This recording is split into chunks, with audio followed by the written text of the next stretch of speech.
Welcome to this rather unusual interview setting. Today, we've traveled not just across space-time, but across time. We're back in the 1930s, sitting with one of the founding figures of modern economics.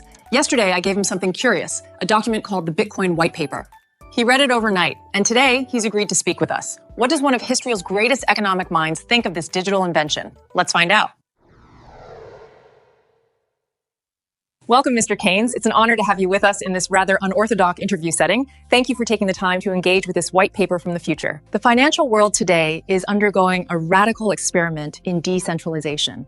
Through our conversation, we hope to re-examine this experiment's meaning and risks from a lens shaped by an entirely different era. I'm pleased to take part.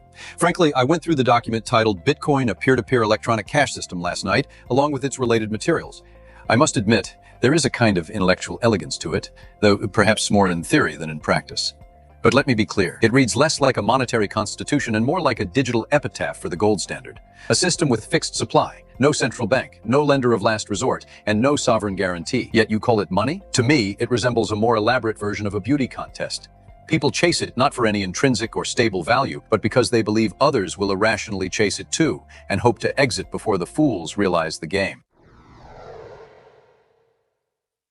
Your beauty contest metaphor remains widely cited today to warn against market irrationality. But some crypto advocates push back. They argue that when central banks expand money supply, what we now call quantitative easing, they are subtly diluting the purchasing power of all savers. Isn't that, in a sense, a form of centralized value manipulation? Some would even say a systemic default against the public.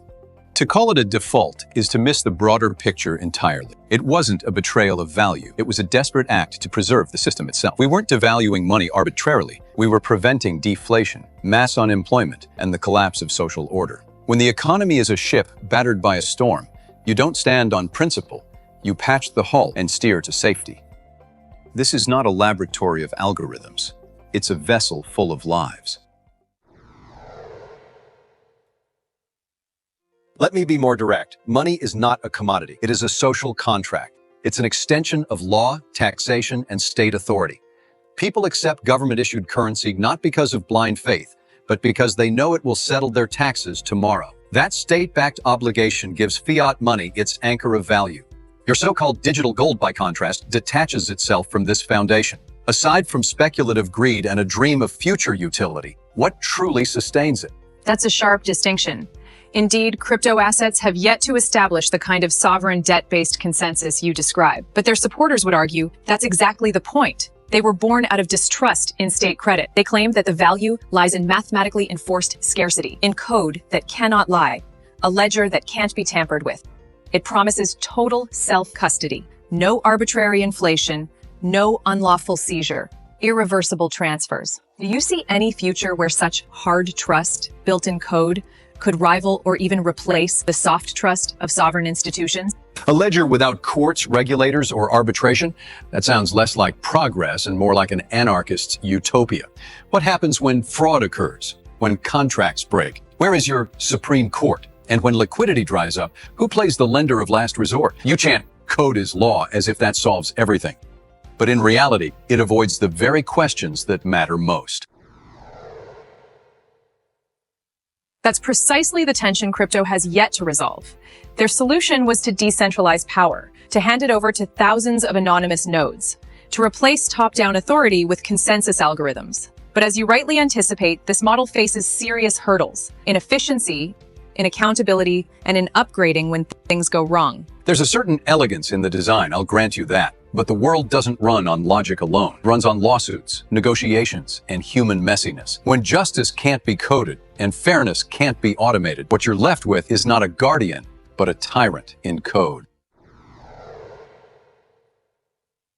That raises a deeper question. When trust is no longer underwritten by institutions, but delegated to code, who bears responsibility when things break? And if we extend this logic to markets, can we really trust a completely unregulated market to self-correct? Markets are not gods. They are wild animals, driven by what I called animal spirits. They swing violently between irrational exuberance and irrational despair. If you remove all restraints, interest rates, credit policy, fiscal tools, and rely solely on the market to purge and heal, that's like letting a patient burn with fever and hoping he recovers before his organs fail.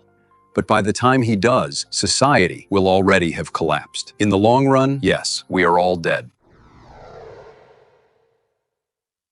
Crypto advocates often cite anti-fragility. They argue that each collapse is a stress test. Failures are pruned, and survivors grow stronger. They oppose bailouts, fearing moral hazard and too big to fail. What's your take on this harsh version of creative destruction? It's a clever slogan, one that would read well in a libertarian pamphlet. But yesterday, I read your materials about a system called Ethereum. After suffering a major attack, the community voted to hard fork and roll back the chain to recover stolen funds. Now consider that. It wasn't the algorithm that resolved the crisis. It was human consensus. You're still relying on governance, but of a slower, vaguer, and less accountable kind. You've highlighted the core dilemma. In a true crisis, should we preserve the sanctity of unchangeable code or allow human consensus to override it and restore fairness? Is that not the fundamental question at the heart of crypto governance? Or perhaps it proves something deeper, that humans can never truly exit the stage of governance. You believe in algorithms, but in the end, you still return to that ancient question. Who decides? That, I'm afraid, is not innovation. It's recurrence on a higher spiral of history. Perhaps we should step back from grand designs and ask something more humble. If a monetary experiment fails to circulate among ordinary people, what is its ideal really worth? Let me ask the most basic question. Can your Bitcoin or your stablecoins buy a loaf of bread? If not, then whatever value they claim to hold rests on castles built on sand. That's a fatal challenge, and one our generation is still trying to answer. Maybe this experiment was never meant to replace the cash register at the bakery. Maybe it was born out of fear, a fear that the current system could collapse. It's a plan B, an asset to hold when sovereign trust fails. A plan B. I see. You're not creating a new currency. You're building a digital Noah's Ark. Your vision begins not in prosperity, but in anxiety. And yet, it carries within it a kind of brave idealism. But remember, the Ark only saves a few. The true task of economics is to keep the big, flawed ship full of everyone afloat. You seek a system that cannot fail. I've spent my life trying to help people survive in one that inevitably will. That, perhaps, is the deepest difference between us. Thank you, Mr. Keynes. This conversation has been truly enlightening.